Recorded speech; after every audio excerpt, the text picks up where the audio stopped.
Kita sekalian berkenalan ya, Hatch Indonesia. Ya ini kayak sesuatu yang perlu diintroduce juga supaya pemirsa yang nonton ini juga kenal begitu ya. Apakah core-nya juga si Hatch Indonesia ini, Pak Sugianto?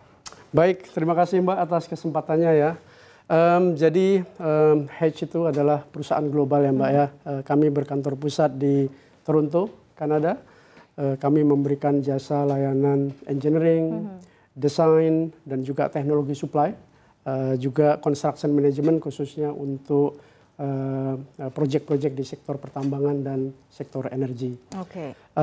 Hatch Indonesia sendiri itu merupakan perusahaan penanaman modal asing yang tentu saham utamanya dimiliki oleh Hatch Global di Kanada. Namun secara perusahaan global sebenarnya saham-sahamnya itu dimiliki oleh karyawannya sendiri yang tersebar di seluruh dunia. Oke. Berarti sejak tahun berapa Hatch ini hadir di Indonesia? Hatch sudah di Indonesia ini sudah lebih dari 50 tahun, Mbak. Wow. Jadi kami di sini itu awalnya melayani perusahaan-perusahaan tambang besar global yang beroperasi di Indonesia, seperti Freeport, Vale, misalnya Rio Tinto dulu.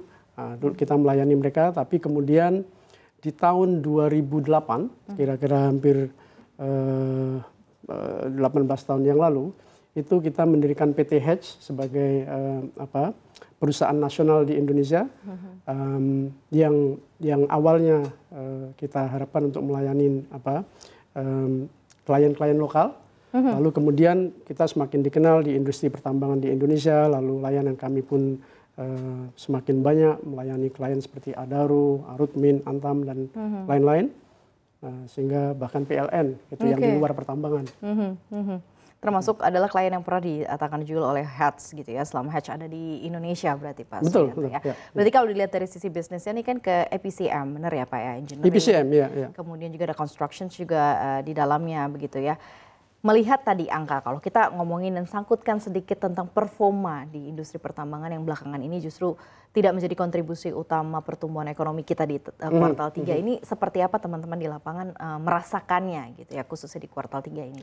Iya, jadi memang di kuartal 3 ini sebenarnya sudah mulai sejak 1 tahun ini cukup agak sedikit ada ya mungkin penurunan ya Mbak, pelambatan sedikit. Mungkin saya mencoba bertanya kepada banyak klien.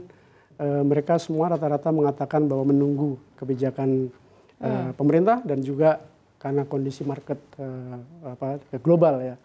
Dan juga ini ada keterkaitan juga dengan menurunnya demand juga dari sisi global kan, terkait dengan ya mungkin ada efek Trump dan lain-lain. Memang cukup terasa sekali di tingkat bawah, di tingkat konsultan kontraktor cukup ini. Walaupun ada beberapa kayak Hatch misalnya tidak terlalu berdampak karena kita memang sedang aktif sekali membantu Freeport misalnya yang sedang membangun smelter besar kan. Oke. Ada dampak dari beberapa sektor, tapi Hatch sendiri sebenarnya so far sejauh ini masih running dengan project-project. Kita running very well, malah semakin meningkat. Ya. Berjalan begitu. Nah ini kita mungkin juga cukup penasaran dengan sejauh mana perannya Hatch Indonesia sendiri untuk mendukung sektor minerba khususnya di tanah air nih Pak Sugianto. Baik, ya sebagai top tier konsultan pertambangan ya Mbak ya, dan sudah lama di Indonesia lebih dari 50 tahun. Hatch banyak sekali berkiprah dalam mensupport minerba.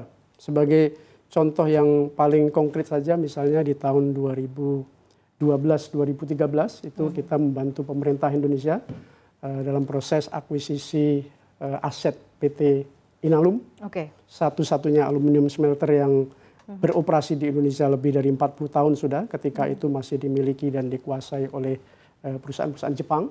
Itu sudah kembali ke pangkuan Pertiwi sejak 12 tahun yang lalu. Itu Hatch terlibat dalam proses itu, termasuk membantu negosiasi pemerintah Indonesia, dalam hal ini Kementerian Perindustrian waktu itu.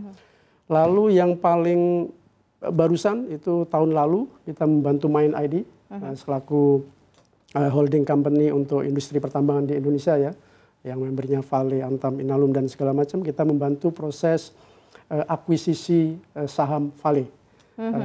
Dalam proses itu sekarang Mind ID itu adalah majority shareholder di PT Vale Indonesia. Oke. Kalau sebagai jasa begitu, jasa pertambangan ya, konsultan pertambangan gitu nih, Hatch. Kalau Anda melihatnya seperti apa sih? Kalau kita lihat dari Korea, pemerintah yang lagi gencar sekali untuk hilirisasi begitu ya, menggenjot begitu mungkin investasi dari sisi pertambangan.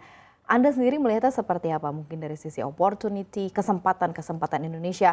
Karena kan beberapa kali pernah mendampingi perusahaan besar juga begitu ya untuk melakukan aksi terhadap perusahaan. Nah, Anda melihatnya seperti apa nih? Karena ini kan dikerjakannya dalam lingkup nasional. Artinya secara lebih luas pemerintah pun juga menargetkan hilirisasi yang cukup masif dari produk-produk mineral yang ada. Anda melihatnya seperti apa Pak Suyanto? Ya, ini kesempatan besar ya Mbak. Kesempatan besar bukan cuman buat konsultan atau perusahaan global seperti Hatch ini, bahkan juga untuk perusahaan lokal, baik itu konsultan maupun kontraktor ya.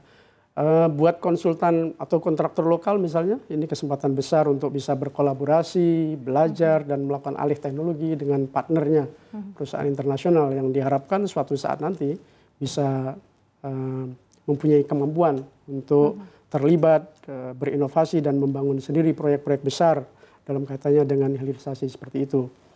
Lalu juga buat perusahaan global kayak Hatch ini juga kesempatan besar nih dengan ada program hilirisasi di Indonesia dan juga di tempat lain sebenarnya. Itu yang dengan ya salah satunya menularkan ataupun mengimplementasikan teknologinya yang dulunya hanya dibangun di negara asal. Kayak kami dari Kanada misalnya, kita punya teknologi yang kemudian kita bawa ke Indonesia di sini. Yang tentunya perlu diadaptasikan karena kadang-kadang setiap lokasi, tempat mempunyai karakteristik yang berbeda, ya, termasuk ore-nya pun berbeda, sehingga ada justifikasi atau adjustment terhadap teknologinya, sehingga itu mendorong terjadinya inovasi, dan itu adalah kebutuhan besar buat perusahaan dunia kayak kita untuk terus berinovasi agar tetap relevan di market.